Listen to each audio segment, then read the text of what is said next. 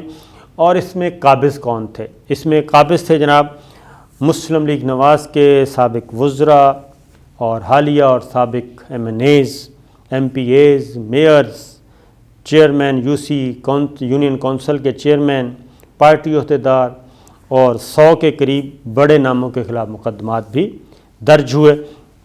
اور اس میں جتنے بھی لوگ، آپ حیران ہوں گے کہ کوئی ایک بھی، یعنی اس میں لاہور میں شریف فیملی کے لوگ موجود ہیں جناب، اور اسی طریقے سے کوئی ایسا ضلع نہیں، لاہور کے اکثر جو سابق اور موجودہ ارکان پارلیمان ہیں ان کے نام آتے ہیں جو کہ نواز لیگ سے تعلق رکھتے تھے۔ پھر اسی طریقے سے سیالکوٹ، ضلع سیالکوٹ، ضلع شیخوپورہ، ضلع گوجرانوالا اور ضلع نروال، یہ تمام کے تمام، اسی طریقے سے گجرات، اور پھر آپ آگے چلے جائیں وزیر آباد یعنی سرگودھا، پھر اس سے آگے ملتان۔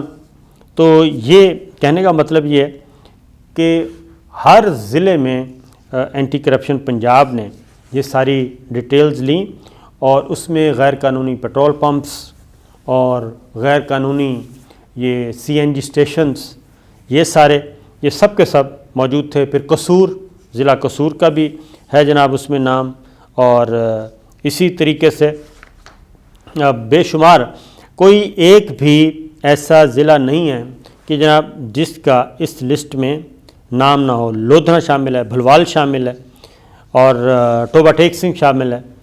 پھر اسی طریقے سے ملتان کا میں آپ کو بتا چکا ہوں، ملتان کے تو اکثر کیسز ہیں۔ ڈیرہ غازی خان شامل ہے، یہ سب کے سب، خانیوال شامل ہے، یعنی کوئی ایک ضلع بھی نہیں ہے۔ بہاول نگر شامل ہے، اور راولپنڈی شامل ہے۔ یہ تمام کے تمام اضلاع شامل ہیں جن کے سابق اور موجودہ، کچھ موجودہ ہیں، کچھ سابقین ہو چکے ہیں، ان کے جناب یہ شامل ہیں۔ فرنٹ مین موجود تھے، زمینوں پہ قبضے ہو رہے تھے، اور ایک آپ کو معلوم ہے کہ ایک آرڈیننس آیا تھا بے نامی جائیدادوں کا، بے نامی دار جائیدادوں، تو اس پہ بھی بہت بڑی ڈیولپمنٹ ہوئی ہے، اور اس میں بھی کافی ریکوریز ہوئی ہیں۔ تو کہنے کا مطلب یہ ہے کہ سلسلہ اتنا ماٹھا نہیں ہے کہ بالکل ہی کام ٹھپ ہے، کام ٹھپ نہیں ہے، آہستہ آہستہ چل رہا ہے۔ اور اسی لیے ایک بات جو ذہن میں رکھنی چاہیے کہ پی ڈی ایم جو بار بار، کیونکہ وزیر اعظم عمران خان اتنے کانفیڈنٹ کیوں ہیں؟ وہ میرا خیال کانفیڈنٹ اسی لیے ہیں کہ ان کو معلوم ہے کہ ان کے تو جتنے بھی وقت گزرنے کے ساتھ جتنے بھی کیسز نکلتے جائیں گے، ان کی جو بنیاد ہے وہ ختم ہوتی جائے گی، اور یہ پولیٹیکلی بھی، مورلی بھی، اور لیگلی بھی یہ ویک ہوتے جائیں گے۔ اب آتے ہیں جناب عمر شیخ صاحب کی طرف۔ بڑے زبردست طریقے سے جناب عمر شیخ صاحب کو لایا گیا، اور اس میں کوئی شک نہیں کہ وہ کافی اسٹرانگ ہیں، ان کے پاس تجاویز بھی تھیں، اور انہوں نے بہت ساری نئی تجاویز دیں پولیس ڈپارٹمنٹ کے لیے۔ ان کا ایک کانسیپٹ ہے جناب کہ جس طریقے سے فوج میں کورٹ مارشل ہوتا ہے، اسی طریقے سے پولیس بھی ایک ڈسپلن فورس ہے، یہاں پہ بھی کورٹ مارشل ہونا چاہیے، اور یہاں پہ بھی اسی طریقے سے لوگوں کو ڈیورنگ سروس بالکل نکال دینا چاہیے، جو کہ اس وقت نہ ہونے کے برابر ہے۔ لیکن ہوا یہ کہ وہ آ گئے، آنے کے فوراً بعد ان کا سلسلہ چل نکلا۔ وہ جو واقعہ ہوا تھا گجرپورہ موٹر وے پہ خاتون کے ساتھ، وہ پہلا کیس تھا، اس میں کوئی تھوڑی سی گفتگو کی انہوں نے، اس پہ پھر ان کو معافی مانگنا پڑی۔ لیکن اس کے بعد پھر یہ ہوا کہ ان کو وہ میڈیا میں بہت آ رہے تھے جی، جو اصل چیز ہے۔ ان کے کافی دوستوں نے ان کو مشورہ بھی دیا تھا کہ آپ میڈیا میں نہ آیا کریں، اور آپ صرف اپنے کام پہ توجہ دیں، اور پروفیشنلی اور پولیس ریفارمز پہ کام کریں، اور اپنی پولیس کو ٹھیک کریں، کرائم کا ریٹ جو ہے وہ کم نیچے لے کے جائیں۔ اس طرح کی چیزیں چل رہی تھیں، اور ان کے سینئرز نے بھی ان کو اس بارے میں کافی کیا کہنا چاہیے نصیحت کی کہ یہ کام آپ چھوڑ دیں. لیکن عمر شیخ صاحب ظاہر ہے جی وہ اگر آدمی بول بھی سکتا ہو دبنگ بھی ہو تو انہوں نے یہ سلسلہ شروع رکھا. اسی دوران پھر لاہور ہائی کورٹ کے رڈار پہ وہ آ گئے، ان کی نظروں میں آ گئے. پھر وہاں کوئی تھوڑی سی گفتگو ایسی کر دی تو تمام انٹرویوز کا ریکارڈ جو ہے وہ ہائی کورٹ نے مانگ لیا.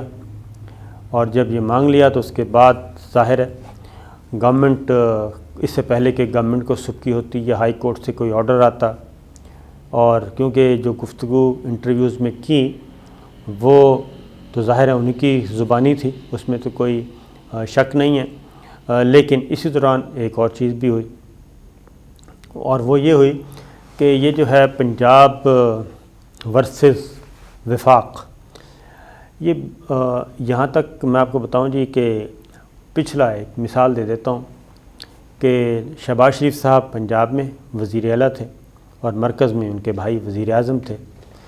تو ہوا یہ کہ یہاں سے ایک آفیسر ٹرانسفر ہو کے گئے جو کہ وزیر اعظم ہاؤس میں تھے، لاہور گئے، اور لاہور گئے اور وہاں پہ ان کی ایز سیکرٹری پوسٹنگ ہو گئی. ایز سیکرٹری پوسٹنگ ہوئی تو ادھر سے وزیر اعظم ہاؤس سے ان کو فون جاتا ہے، نام بھی میں بتا دیتا ہوں، وانی صاحب ہمارے بہت اچھے دوست ہیں. ان کو ایک فون چلا گیا کہ جناب یہ پوسٹنگ ٹرانسفر کر دیں. انہوں نے پوسٹنگ ٹرانسفر کر دی. انہوں نے کہا کہ جی بھائی وزیر اعلیٰ ہے اور بڑا بھائی وزیر اعظم ہے، اور بڑے بھائی کی طرف سے یہ وزیر اعظم کی طرف سے یہ آئی ہیں انسٹرکشنز، تو انہوں نے وہ پوسٹنگ ٹرانسفر کر دی. تو اس کا جب پتہ چلا سی ایم پنجاب کو شہباز شریف صاحب کو، تو انہوں نے وانی صاحب سے کہا بھی یہ آپ نے کیا حرکت کی ہے، صوبے کا چیف ایگزیکٹو تو میں ہوں، تو پرائم منسٹر کا آپ براہ راست کیسے آرڈر مان سکتے ہیں. تو اس کے پاس ظاہر ہے جی وہ ایک ان کے پاس کوئی جواب نہیں تھا اس طرح کا، تو لہٰذا ان کو او ایس ٹی بنا دیا تھا شہباز شریف صاحب نے. تو اب بھی کیونکہ عمر شیخ صاحب کو اپوائنٹ کیا تھا وزیر اعظم ہاؤس کی طرف سے، اور ان کا تعلق شہزاد اکبر صاحب سے بھی تھا، شہباز گل صاحب سے بھی تھا، اور وہ مرکز کی طرف دیکھتے تھے، ہدایات لیتے تھے. لیکن وزیر اعلیٰ پنجاب جو کہ صوبے کے چیف ایگزیکٹو ہیں، ان کو یہ بات بالکل پسند نہیں تھی، اور انہوں نے یہ کہا کہ یہ کیسے ہو سکتا ہے کہ مجھ سے پوچھے بغیر بالا بالا آپ اقدامات کریں. لہٰذا وزیر اعظم عمران خان کے نوٹس میں یہ چیزیں لائی گئیں، اور ان کو کہا کہ جناب امور صوبائی مملکت چلانا ذرا مشکل ہو رہے ہیں. اور ویسے بھی پھر ایک اور شیٹ بھی پیش کر دی گئی کہ جناب کارکردگی بھی ٹھیک نہیں ہے. تو بہت ساری چیزیں مل ملا کے عمر شیخ صاحب کی تبدیلی کا سبب بنی. اور اس سے ایک اور چیز بھی ظاہر ہوتی ہے کہ جو یہ کہتے ہیں کہ جناب عثمان بزدار صاحب بہت ہی ویک ہیں، اور ان کی ساری جو کنٹرول ہے، ریموٹ کنٹرول ہے، وہ ایک روبوٹ ہیں، ریموٹ کنٹرول مرکز میں ہے، اسلام آباد میں ہے، وزیر اعظم ہاؤس میں ہے. تو عثمان بزدار صاحب بطور وزیر اعلیٰ اپنی باتیں جب منوانی ہوتی ہیں تو وہ بہت دھڑلے سے منوا لیتے ہیں، اور وزیر اعظم عمران خان نے ابھی تک ان کی کسی بات پہ بھی نو نہیں بولا. تو اس سے آپ ان کی بھی ذرا طاقت کا اندازہ لگا سکتے ہیں. نئے سی سی پی او لاہور غلام ڈوگر صاحب آئے ہیں جناب، تو ان کا بھی وسیع و عریض تجربہ ہے، لاہور میں پوسٹنگ بھی رہ چکی ہے، اور ان کے بارے میں ان کے سینئرز یہ کہتے ہیں کہ ان میں کافی اچھی خوبی یہ ہے کہ وہ سب کو ساتھ لے کر چلتے ہیں، سولو فلائٹ نہیں کرتے، اور چین آف کمانڈ کو کبھی بھی چیلنج نہیں کرتے. تو لہٰذا ان کے آنے سے ایک بہتر تبدیلی آئے گی، اور شاید کرائم ریٹ جو ہے وہ لاہور کا کم ہو سکے. تو یہ تھی جناب چھوٹی سی خبر، میں نے کہا آپ سے شیئر کر لوں. اجازت دیجیے، اللہ حافظ.